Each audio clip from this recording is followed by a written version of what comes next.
শুভেচ্ছা সকলকে। দাঁড়িয়ে আছি চর ভাসানিয়া গ্রাম, মাধবদী, নরসিংদী, মেঘনা নদীর তীরে। চর ভাসানিয়া গ্রামের সাথেই এই মেঘনা নদী।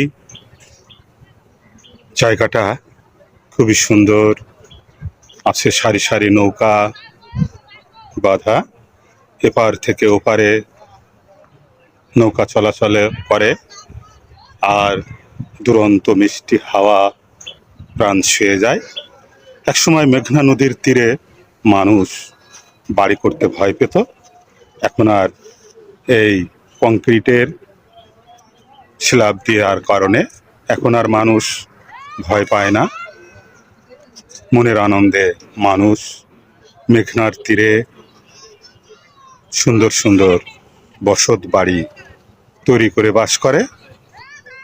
বন্ধুরা, ভালো থাকুন, সুস্থ থাকুন, সবার জন্য শুভকামনা।